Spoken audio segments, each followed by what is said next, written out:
नमस्ते, मैं हूं तत्परा अहोरात्रा और आज हम जानेंगे सभी यंत्रों के राजा यानी कि श्री यंत्र के बारे में।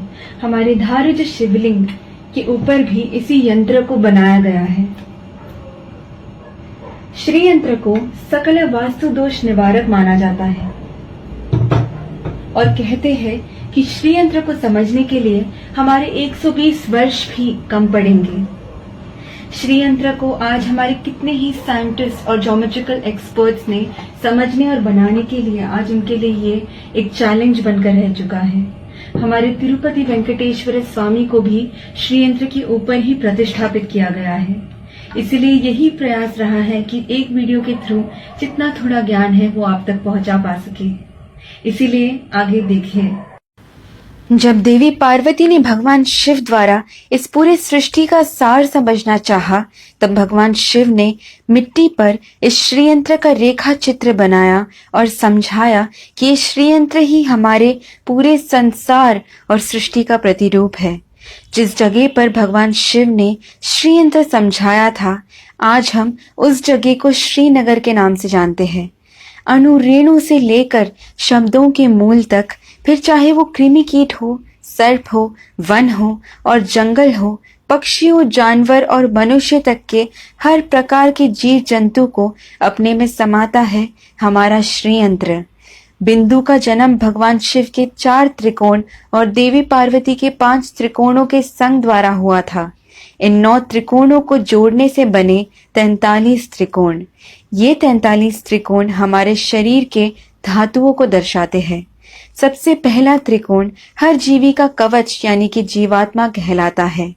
फिर आते हैं अष्ट त्रिकोण जो अष्ट वसु को दर्शाते हैं यानी कि धरा, अनला, अनिला, आहा, प्रत्युषा, प्रभासा, सोमा और ध्रुवा। उसके बाहर के 2 चक्र 10 त्रिकोणों के मालाओं जैसे यंत्र को सजाते हैं। ये 10 त्रिकोण 10 अवतारों को और 10 महाविद्याओं को दर्शाते हैं। फिर आते हैं 14 त्रिकोण जो हमारे मानव के अंतर यानी 14 मनवंतरास को दर्शाते हैं। 72 महायुगों को मिलाकर बनता है एक मनवंतरा और 14 मनवंतरा मिलाकर बनता है ब्रह्म का एक दिन यानी कि एक कल्पा। उसके ऊपर 8 सिर वाले सर्पों का चक्र बना है जिसे नागदल कहते हैं। नागदलों के ऊपर 16 फूलों के पंखुड़ियों से बना हुआ एक चक्र है। फिर जो 3 परत है वो हमारे त्वचा के 3 परतों को यानी कि एक्टोडर्म, एंडोडर्म और मीजोडर्म को दर्शाते हैं। हर जीवी से लेकर ग्रहों तक, जिसे हम ओजोन लेयर के नाम से जानते हैं, ऐसे सभी के ऊपर 3 परत होते हैं। ऐसा ये श्रीयंत्र हमें समझाता है। ये ठीक हमारे मॉडर्न टेक्नोलॉजी जैसे 8 GB, 16 GB, 32 GB, 64 GB, 128 GB, 256 GB जैसे बढ़ते जाते हैं। फिर आता है सदनत्रयंच, 3 परत जो हमें स्थूल शरीरा, सूक्ष्म शरीरा और कारण शरीरा समझाते हैं। ये भूर्भुव स्वाहा को दर्शाते हैं।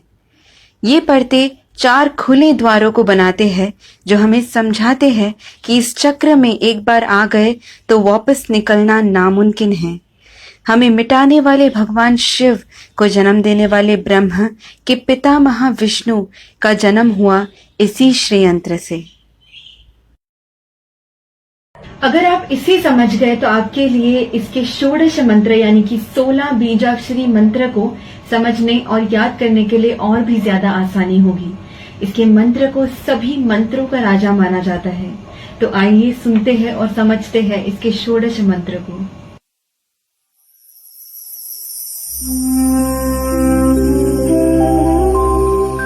ओम बिंदु त्रिकोण वसुकोण दशार युग्मा